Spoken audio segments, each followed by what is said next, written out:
This is FYI News 13, brought to you by SSPTV and the Hazleton Standard Speaker. For your information, the West Hazleton Police Department is getting a new home. We'll talk about the future of the department with the chief. Hope you're having a great Friday. Welcome to the show we call FYI. I'm Ken Cara.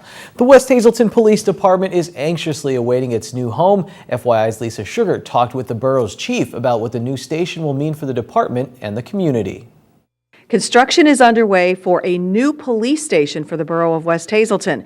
West Hazleton Police Chief Brian Buglio joins us now for the latest. Chief, I'm sure you're ecstatic that this has finally become a reality. Absolutely. It's a long time coming. I've been with the Borough Police Department for a long time now. We've worked out of an older building for the entire time I've been there. It's for the borough, for the residents. It's really a good thing. We're going to be right on Broad Street now. We're going to have a new building. We're going to have a bigger facility. It's going to be able to accommodate the public better. It's going to be able to accommodate the officers better. The way now that we're going to run things is going to be much more efficiently. We're very happy with it. In addition to more space, what other things will you have in this new facility that will make your job easier?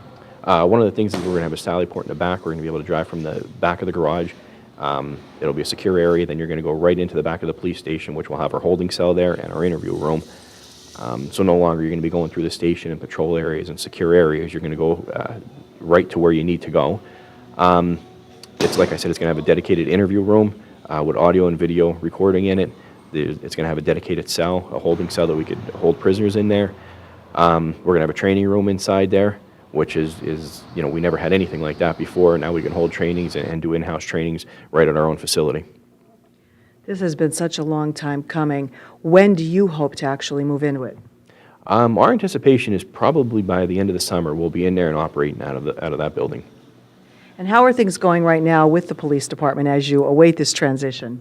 They're going well. We're anxiously anticipating this. We're starting to prepare. We're starting to get things together, and so that when we do make the move, it's going to be a seamless move right into the new station. All right. So residents can sleep better knowing they're going to have an even better police department than they already do have. So keep us posted, and once it's open, we want to be right in there to see what it looks like. Absolutely. You're more than welcome to come, and we'll have you come in. You can check everything out then. All right. West Hazleton Police Chief Brian Buglio. A part-time Nesquehoning police officer involved in a fatal crash earlier this month has been placed on administrative leave. The action was taken earlier this week by Nesquehoning Borough Council. Councilman Frank Jacobs says the move to place Officer Stephen Hamanko on leave is not unusual and follows police policy. The crash occurred May 12th when Hamanko lost control while attempting to negotiate a curve on Route 209. His vehicle collided with a car driven by 64-year-old Michael Sowers. Sowers was injured, and his wife, 69-year-old Carla Sowers, was pronounced dead at St. Luke's Hospital following the crash. State police at Lehighton are investigating the accident. Hamanko, who also is a part-time officer in the borough of McAdoo, has not been working at either department since the crash. The investigation continues into a Hazleton burglary in which the burglars were confronted by the victim. According to Hazleton police, the two suspects forced open a back door and entered a residence in the 100 block of South Laurel Street around 4 a.m. on Tuesday morning. Once inside, they were confronted by the victim. They maced the victim and stole his cell phone. Police are looking for two Hispanic males, one skinny and the other heavy set. They took off in an unknown direction. Hazleton police are asking anyone with any information to call them at 459-4940. Well, there will be fireworks for the 4th of July in Monoy City, and it's all thanks to students from the Monoy Area High School. Seniors Greg Merchlinsky, Tyler Kavanis, juniors Marcus Schummerfeld and Daryl Andres, and sophomores Kimberly Laughlin and Nolan Fagley put together a Schuylkill County Youth Summit project to raise money for the fireworks display. 2009 was the last Independence Day to feature fireworks in Monoy City. The students have been fundraising all year. The borough has decided to move its Community Day to July 5th to coincide with the fireworks and make the event even bigger. Well, tonight we have news from the desk of the Weatherly Rotary Club. A free fishing derby will be held tomorrow at Nescopec State Park from 11 a.m. until 1 p.m. Children ages 2 to 11 will be competing for the big fish prizes. The park has gear available to be borrowed. The free fishing derby is a community service project of the Weatherly Rotary Club. And here's a little preview of what our media partner, the Standard Speaker, is working on for Saturday. They will be stopping by graduation tonight at Emmanuel Christian School in Hazleton and also the Tamaqua Area High School. So check that out on Saturday. Now here's some good news. Coming up next, we're having risotto with Chef Mark and Janine, and later we'll celebrate with the Tamaqua Blue Raiders, who won their second straight District 11 AAA baseball championship. This is FYI News 13, brought to you by SSPTV and the Hazleton Standard Speaker. We're cooking once again right here at Sand Springs in Drums, and we are on FYI in your community with Chef Mark. What are we cooking today? Today we're going to make some risotto. Okay. And first of all, I'm just going to show you a little cooking tip on how to cut an onion, how to dice it really quick. Good, because I really despise cutting onions. On an onion, we have the root and we have the core end. So we're going to cut through the root and right through the core. So you don't peel your onion first? No, then after we do that, then you peel it. It's a lot easier. Mistake number one. Then what I'll do is make a little imaginary line. We don't want to go past that line, and use the tip of your knife and just make a couple slits across there. Okay. So, and then we're going to put our slices down, about 1/4 inch. And all we do is just like a saw. So if you're not used to a knife, you could just be like a carpenter and saw that. Okay, so we're going to get our onion. Okay. We're going to put that in our saute pan. And we'll saute that till they're transparent. All right. Then we're going to add our arborio rice. Okay. And I'll mix that in with our onions. And after that, we get chicken stock. For about a cup of rice, you're only about 1 quart of chicken stock. Okay. So we put our chicken stock in, and then we let it reduce. When it reduces, we add some more chicken stock, and it's going to take about 20 minutes till the dish is done. At the final stage, what we do is we get Parmesan cheese, and we add Parmesan cheese to it till it's reduced, and then we come up Voila. with a nice risotto. Now, there is no cream in this. I know for some people like myself, I can't have cream, so I never really ordered this because I thought there was cream in here. There's no cream in it, and what's nice about this, that last stage you could fold in scallops, you could fold in shrimp, you could put fresh mushrooms into it. Make So it it's your a own nice creation. dish. So that's a dish in itself. All right. I know that you have a lot going on your blog, on your website. So we have a chef's corner on blog at www.sandspringsgolf.com. You could check us out there. All right. See you next week right here on FYI. Time now for FYI News 13 weather.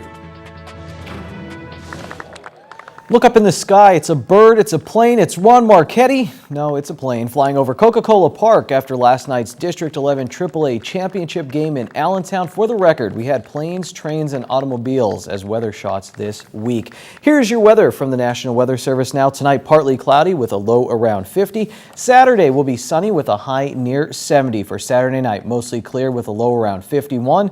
And for Sunday, sunny with a high near 72. Sunday night will be partly cloudy. We'll get down to 52 degrees. Monday, another mostly sunny day, the high near 77. And then Monday night, rain moves back into the areas. There's a chance of showers and thunderstorms, low at 59.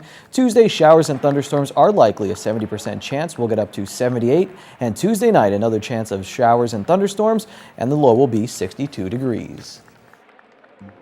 Tonight's weather is brought to you by Valley High, the area's oldest ice cream and fast food restaurant. Stop on in for a cold treat with their ice cream and yogurt, or some hot food with their burgers, hot dogs, fries, and much more. That's Valley High, located on Route 93 in West Hazleton. Stop on by today or give them a call at 570-455-5362. It is one of our favorite events to cover, the annual Field Day for the Hazleton Area School District Special Education Department.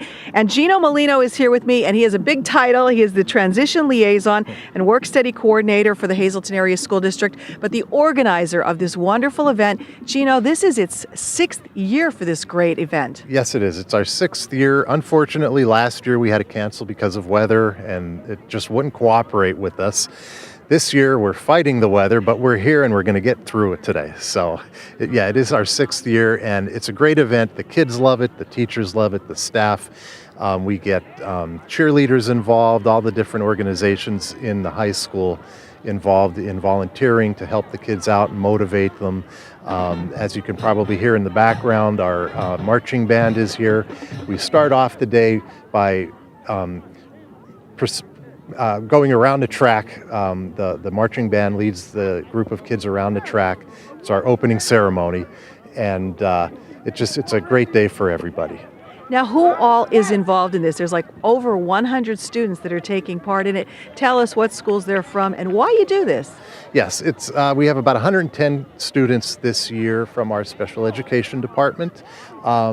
We have students from the Castle, from Hazleton Area High School, Drums, Valley, and Arthur Street.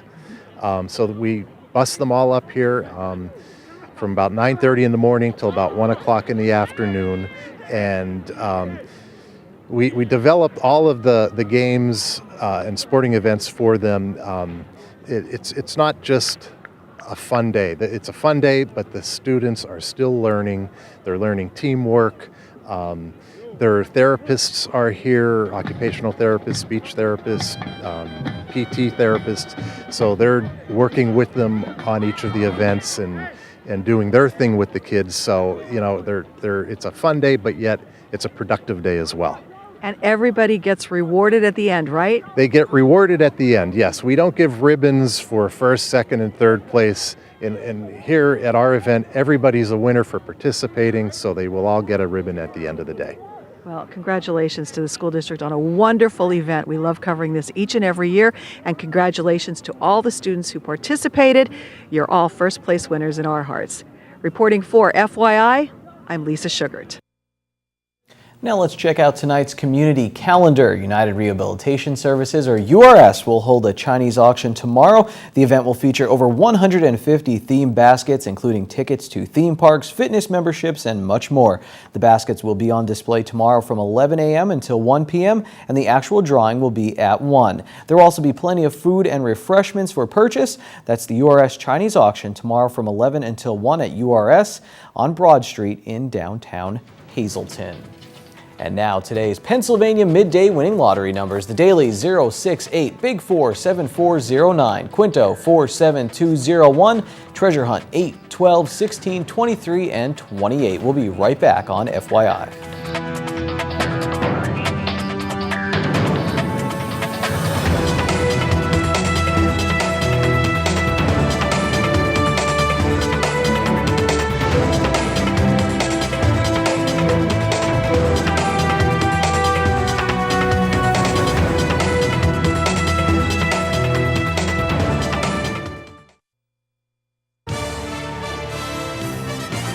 This is FYI News 13 Sports. You've seen a lot of local teams winning district championships, and I know what you're thinking. Ken, what should I do if I ever win a baseball championship in my life? Well, you're in luck because the Tamaqua area baseball team put on a clinic on how to celebrate after their 7-1 victory over Blue Mountain last night in the District 11 AAA championship. Here's the highlights. After winning a championship in baseball, you must first receive your medals and accept the trophy. After that, you will pose for a photo, and you'll probably have to stay there for about 15 minutes as everyone's family gets a shot. Now pay attention because this is impressive. Tamaqua gets one coach right here with the sports drink, and then a little later, they execute the water dump on another coach. And finally, if you can pull off this next feat, you truly celebrated your championship the right way. Self one batter, get him adjusted.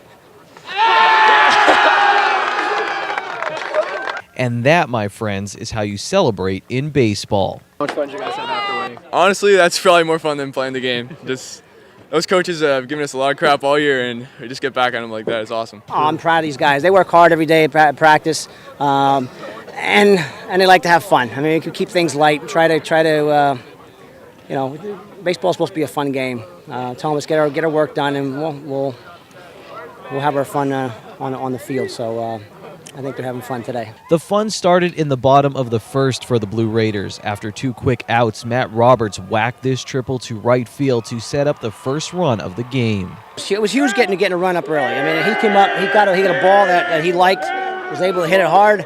Actually tried to hold him up at second base, but he didn't see the stop sign, came in. They were able to get the third baseman bobbled the ball, and Brett came through with getting a hit and hustling out to first base, and we got that run. That's big. And it's big. It gets your pitcher comfortable.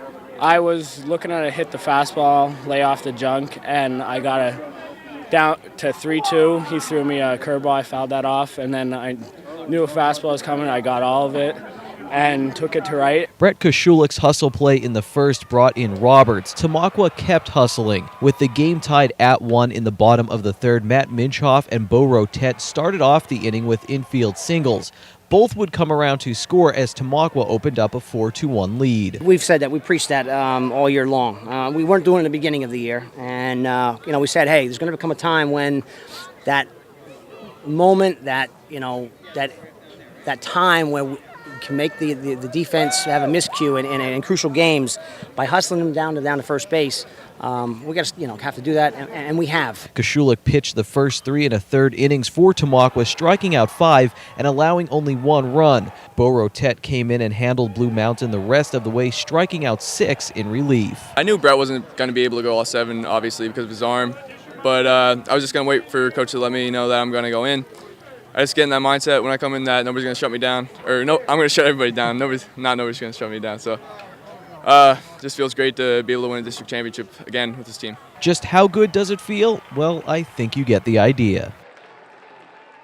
Now here's tonight's standard speaker FYI scoreboard. The Wilkes-Barre-Scranton Penguins have lost 3 straight in the AHL Conference Finals, and they face elimination in Game 5 on Saturday at the Mohegan Sun Arena. And every day is an elimination game for Ron Marchetti, and he always delivers.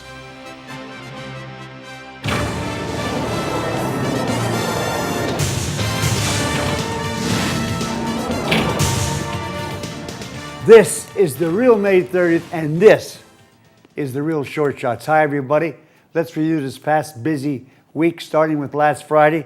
The Cougars beat Williamsport 3-1 at Rex Antonozzi Field on 22nd Street to advance to a Memorial Day clash with top-seeded Del Val at PNC Field for the District 2/4 4A title in Moosic.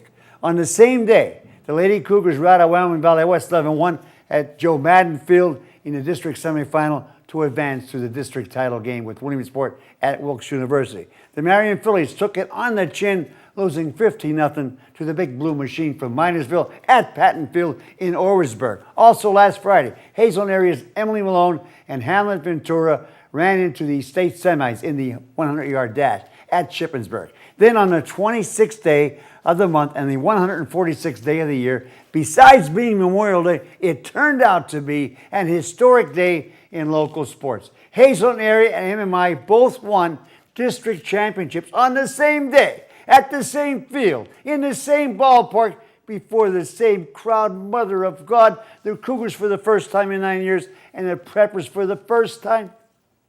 Besides their hitting, the B&B boys also handled their mound duties. Dante Biazzi turned out the lights for 6 innings before his older bro, the closer, Sal Mariano Biazzi, shut the front door. Kyle Rogers had 2 hits, including a huge triple with 2 ribbies. Catcher Robbie John threw out 2 runners. Klein, Barron, Perbiglia, Panzarella, O'Donnell, and Tommy Sharp played like champs as Hazleton area won 3-0. Kara's crew is alive and well at 22-5. MMI came back from a 5-2 deficit to pull out a 6-5 win over Blue Ridge behind the pitching of Eddie Herbiner, the hitting of Charlie Karshner, R.J. Cupshow, Sam Harmon, who was 3 for 3, Corey Rogers, Alec Andes, Jared Dasher, Patel, and Young. The Preppers are still going at 15-7. On Tuesday, the 20-2 Lady Cougars scored a pair in the bottom of the 7th to pull out a 4-3 win over Williamsport at Wilkes. Sam Varela hit a dinger to tie it, and Maria Trivalpice hit a single to win it. The girls advance after winning their 2nd straight District 2 and Fort regional title. I'm out of time. Till Monday. Stay loose. Be happy, it's Friday, and go to Bottlenecks for half-price happy hour starting at 6 p.m. They have live music and half-price appetizers. Good evening, everyone, and here's tonight's Talk of the Town report. 2 quick announcements. Good Shepherd Church in Drums will be praying the rosary for the unborn on Saturday, May 31st at 5 p.m.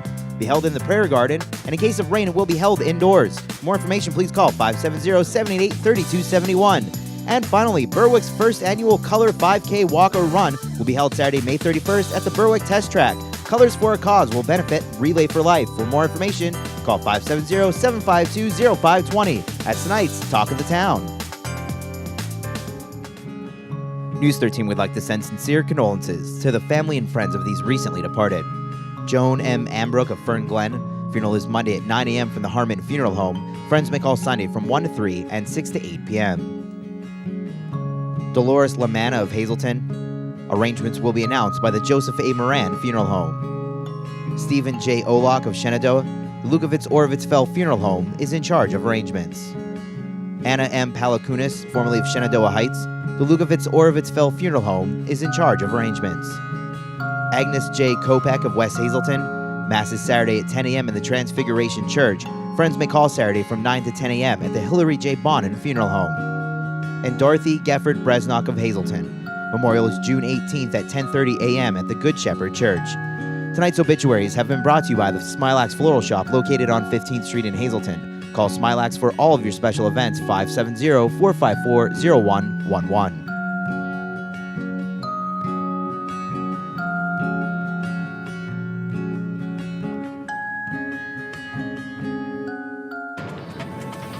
Attention pay-per-view subscribers, if you see your name right now on News 13, you have 13 minutes to call in and win a free movie from Service Electric Cablevision. Our winner tonight is John Tranguch of Beaver Meadows. John, if you're watching, you have to call right now, 570-459-9813 to win your free movie.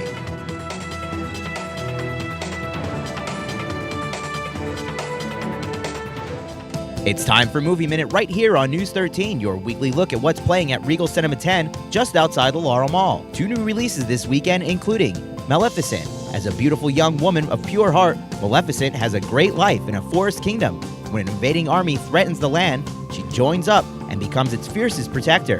However, a terrible betrayal hardens her heart and twists her into a creature bent on revenge. And the new comedy, A Million Ways to Die in the West, rated R. Mild-mannered sheep farmer Albert Stark feels certain that the western frontier is trying to kill him. However, a beautiful, pistol-packing woman named Anna rides into town and helps Albert find his inner courage. Still playing X-Men Days of Future Past, The Amazing Spider-Man 2, Neighbors, Blended, and $1 Million Arm. For all the showtimes, call Regal Cinema 10 at 570-450-7454, or to speak to a movie attendant, call 570-450-7340. Now don't forget to tune in to FYI Weekend tomorrow at 9 a.m. with several rebroadcasts throughout the weekend. This weekend we'll introduce you to 7th grade students who are now state champs. That story and more on FYI Weekend. We'll see you then. Until then, take it easy, everyone.